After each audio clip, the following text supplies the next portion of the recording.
Ayan guys, gisa-gisa na tayo. Lagyan natin ng mantika. Ayan. Kunti lang mantika.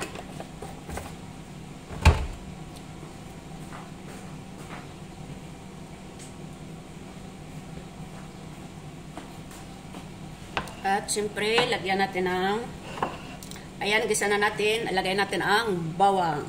Ayan. Bawang muna para mabango. Para mabango. Kanyang pagluluto, sinasama ng pagmamahal at nang sa ganun ay masarap ang ating ulam. Tan-tan-tan! Ayan, ano natin ang bawang. Antayin natin mag-golden brown. Ayan. Bango. Bango-bango ng ating bawang. Ayan.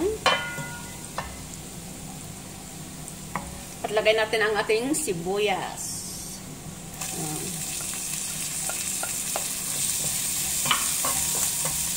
Ayan, halo na natin yan. O, ayan, ayan. Natin mag-golden brown ng kunti ang ating sibuyas. Tan tan tan taran tararan. Ganyan ang pagluluto ng mayroong kasamang pagmamahal.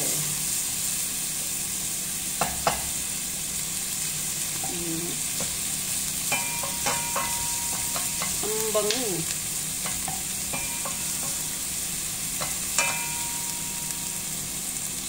Antayin muna natin saglit.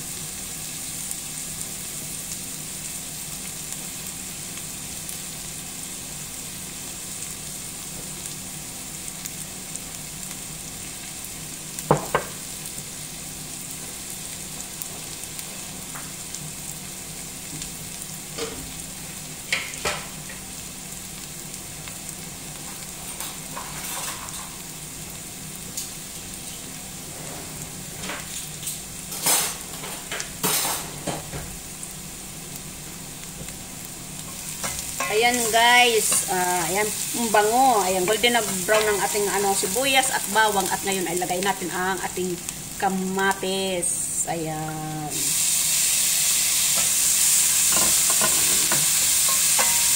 At pwede na rin natin ilagay ang ating pangsahog na manok. Ayan, malinis na po yan.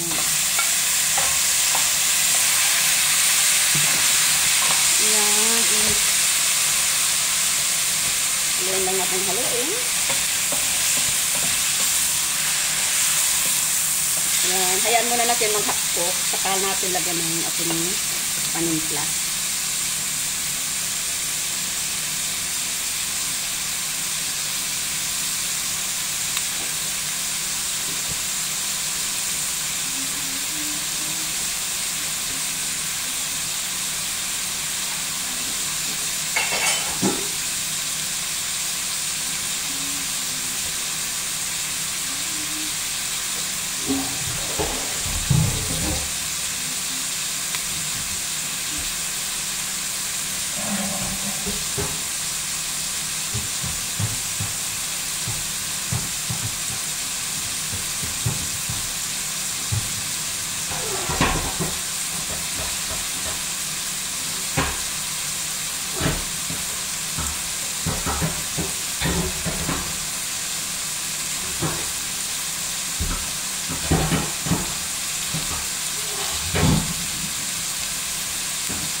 Haluin natin guys. Ayan. Medyo hapok na ay pwede na natin lagyan ng pwede natin ilagay ang ating asin at black pepper. Okay. At haluin natin at nang sa ganun ay mag-absorb ang asin at ang paminta sa ating manok. Ayan guys. Ganyan lang naman kasimple magluto na. Gisa-gisa lang tayo ng gulay at ang gulay ay masarap at masustansya, maganda sa ating katawan.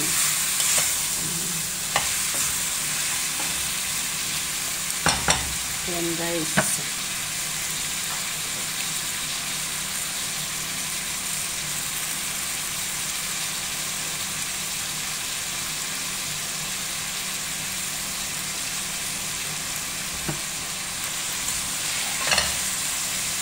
Dahil half-cook na guys, lagyan natin ng kunting isang bottles na tubig para lumambot ang ating manok. Saka natin lagay ang gulay. Ayan. At ngayon guys, takpan muna natin. Hayaan natin na lumambot muna ang ating manok. Saka natin ilagay ang gulay para ang gulay ay hindi ma-overcook. Ayan po guys. So ayan guys, tingnan natin ating manok. Oh, wow! Ayan. Ayan, tikman muna natin anong lasa. Yummy. Ngayon guys, lagyan na natin ang gulay. Ngayon ay kasi para pares naman na madaling maluto. Isama-sama na natin ilagay guys. Ayan po ang ating carrots at celery, kalabasa at cauliflower at bell pepper. Sabay-sabay na po natin ilagay yan. Ayan guys, o diba?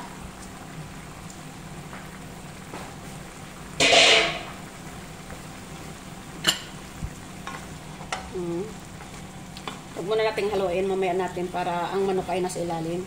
Takpan muna natin siya. Mamaya natin haluin. Ayan.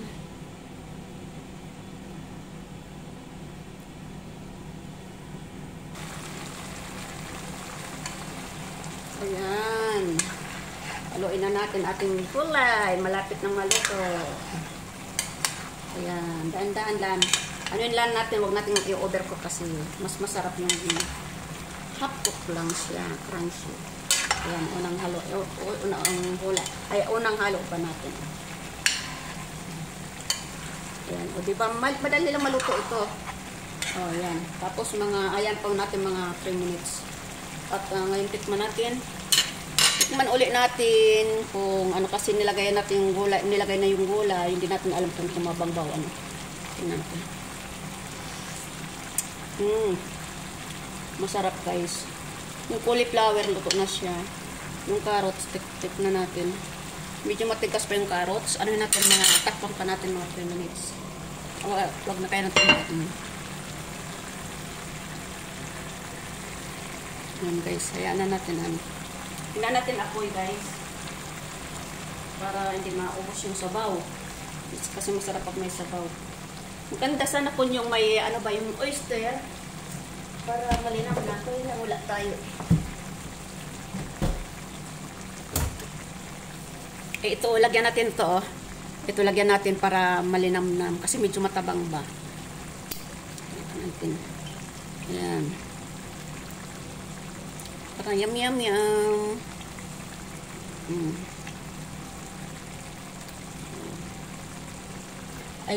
Ayan, seasoning siya. Para yummy. Tapos haluin natin ulit. Ayan. So, kunti na lang na natapon.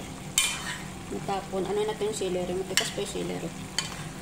Ayan. Huwag natin dandan paghalo kasi ang cauliflower ay ito na.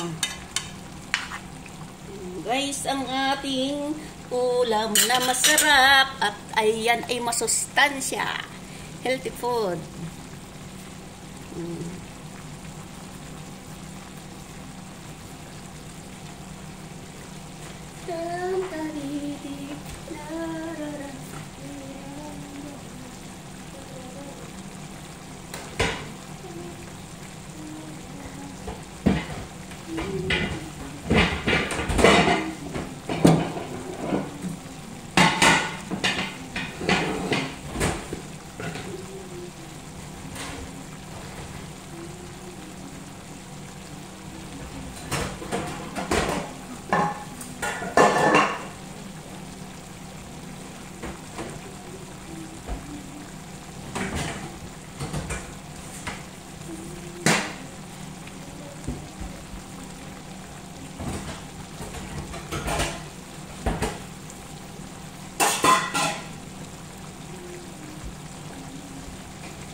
Okay.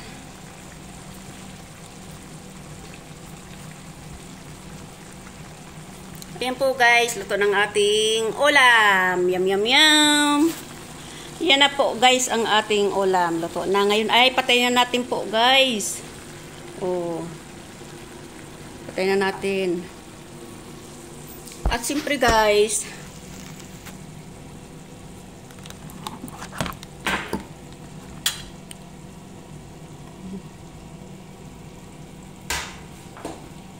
at yan guys, luto ng ating ulam. At siyempre po bago matapos ang bidyong ito, ang nanonood ng bidyong ito na hindi pa po nakasubscribe, so ay subscribe, please subscribe and don't forget, like, share, comment below. At nang sa ganun po ay updated po kayo sa aking lahat na new video coming up. And thank you for watching guys and bye bye!